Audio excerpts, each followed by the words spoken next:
आइए अब सुनते हैं अहोई अष्टमी की पावन कथा। प्राचीन काल में एक साहूकार था जिसके 7 बेटे और 7 बहुएं थीं। इस साहूकार की एक बेटी भी थी जो दीपावली में ससुराल से मायके आई थी। दीपावली पर घर को लीपने के लिए 7 बहुएं मिट्टी लाने के लिए जंगल में गईं और ननद भी उनके साथ चली गई। दीपावली से पहले कार्तिक बदी अष्टमी को 7 बहुएं अपनी इकलौती नंद के साथ जंगल में मिट्टी लेने गयी थी। यहाँ से वे मिट्टी खोद रही थी। वहीं पर स्याऊ सेह की मांद थी। मिट्टी खोदते समय ननद के हाथ से बच्चा मर गया, जिससे क्रोध में आकर स्याऊ माता ने ननद से कहा कि अब मैं तेरी कोख बांधूंगी। तब ननद अपनी 7 भाभियों से प्रार्थना करने लगी कि तुम में से कोई मेरे बदले अपनी कोख बंधवा ले। सभी भाभियों ने अपनी कोख बंधवाने से मना कर दिया, लेकिन छोटी भाभी सोचने लगी अगर मैं कोख न बंधवाऊंगी तो सासू जी नाराज हो जाएंगी। ऐसा विचार करके ननद के बदले छोटी भाभी ने अपनी कोख बंधवा ली। उसके बाद जब उसे जो बच्चा होता वह 7 दिन बाद मर जाता। एक दिन साहूकार की स्त्री ने पंडित जी को बुलाकर उनसे पूछा, क्या बात है कि मेरी बहू की संतान 7वें दिन क्यों मर जाती है? तब पंडित जी ने बहू से कहा कि तुम काली सुरही गाय की पूजा किया करो। उन्होंने बताया कि दरअसल काली गाय स्याऊ माता की भाईली है, वह तेरी कोख छोड़े तो तेरा बच्चा जिएगा। छोटी बहू ने पूरी लगन से गाय की सेवा की। एक दिन गौ माता बोली कि मेरे जागने से पहले कोई रोज मेरी सफाई कर जाता है, सो आज देखूंगी। गौ माता खूब तड़के जागी तो क्या देखती है कि साहूकार की बेटे की बहू उसके नीचे सफाई आदि कर रही है, जिससे गौ माता प्रसन्न हुई और बोली कि मैं तुझसे प्रसन्न हूँ, तुझे जो चाहिए वो मांग ले। तब साहूकार की बहू बोली कि स्याऊ माता तुम्हारी भाईली है और उन्होंने मेरी कोख बांध रखी है, उनसे मेरी कोख को खुलवा दो। गौ माता ने कहा अच्छा। अब गौ माता 7 समुद्र पार अपनी भाईली के पास उसको लेकर चली गई।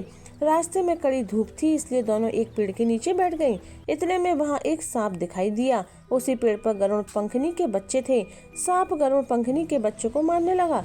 तब साहूकार की बहू ने सांप को मारकर ढाल के नीचे दबा दिया और बच्चों को बचा लिया। थोड़ी देर में गरुड़ पंखनी आई तो वहाँ पर खून पड़ा देखकर साहूकार की बहू को चोंच मारने लगी। तब साहूकार की बहू बोली कि मैंने तेरे बच्चों को मारा नहीं है, बल्कि सांप तेरे बच्चे को डसने आया था।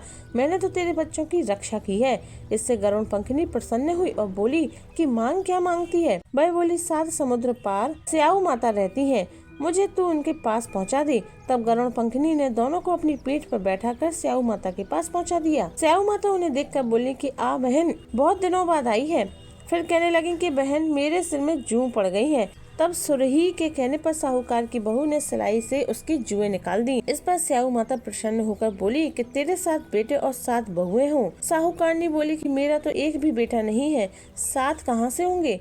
स्याऊ माता बोली वचन दिया, वचन से फिरूं तो धोबी के कुंड पर कंकड़ी हूँ। तब साहूकार की बहू बोली माता मेरी कोख तो तुम्हारे पास बंद पड़ी है, जब तेरे घर में तुझे 7 बेटे और 7 बहुएं मिलेंगी, तू जाकर उजमान करना, 7 अहोई बनाकर 7 कढ़ाई करना। वह घर लौटकर आई तो उसने देखा 7 बेटे और 7 बहुएं बेटी हंसकर खुश हो रही थी। उसने 7 अहोई बनाई, 7 उजमान किए, 7 कढ़ाई की। दिवाली के दिन जेठानियां आपस में कहने लगी कि जल्दी जल्दी पूजा कर लो, कहीं छोटी बहू बच्चों को याद करके रोने ना लगे। काफी देर तक रोने की आवाज नहीं आई तो जेठानी ने बच्चों को भेजा। बच्चों ने देखा और वापस जाकर कहा कि चाची तो कुछ मार रही है, खूब उजमान हो रहा है। यह सुनते ही जेठानियां दौड़ी दौड़ी उसके घर गईं और जाकर पूछने लगी कि तुमने तो कोख कैसे छुड़ाई? वह बोली तुमने तो कोख बंधाई नहीं, मैंने बंधा ली। अब स्याऊ माता ने कृपा करके मेरी कोख को खोल दिया है। स्याऊ माता ने जिस प्रकार उस साहूकार की बहू की कोख खोली, उसी प्रकार हमारी भी खोलिए, सबकी खोलिए। बोले स्याऊ मैया की जय।